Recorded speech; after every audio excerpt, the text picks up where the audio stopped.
తెనాలి వైకుంఠపురం శ్రీ లక్ష్మీ పద్మావతి సమేత వెంకటేశ్వర స్వామి దేవస్థానంలో ఈరోజు 23/12/23 శనివారం ఉదయం 4:30 వైకుంఠ ఏకాదశి సందర్భంగా ఆలయ ఉత్తర ద్వార దర్శనం జరుగునని ఆలయ ధర్మకర్త మండలి చైర్మన్ కుంభం సాయిబాబు తెలిపారు. బుధవారం ఉదయం ఆలయంలో ఏర్పాటు చేసిన సమావేశంలో ప్రతి సంవత్సరంలాగే ఈసారి కూడా భక్తులకు అన్ని విధాల సౌకర్యాలు కల్పిస్తున్నామని, భక్తులు విశేష సంఖ్యలో వచ్చేసి బంగారు శంఖతీర్థమును స్వీకరించి ఆ స్వామి అమ్మవార్ల కృపకు పాత్రలు కావాలన్నారు.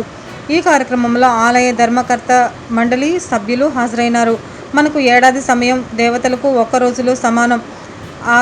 అందుకే మనం 6 నెలల దేవతలకు పగలు, మరో 6 నెలలు రాత్రి. అంటే దక్షిణాయనం అంతా దేవతలకు రాత్రి, ఉత్తరాయణం అంతా పగలు చెప్తారు. వైకుంఠ ఏకాదశి రోజు దేవతలకు రాత్రి సమయం ముగిసిందని అర్థం. నిద్ర నుంచి లేచి వైకుంఠ ద్వారం తెరుచుకున్న రోజు స్వర్గద్వారాలు తెరిచే రోజు. ఇందుకు సూచనగా వైష్ణవ ఆలయాల్లో వైకుంఠ ద్వారాన్ని తెరిచి ఉంచుతారు.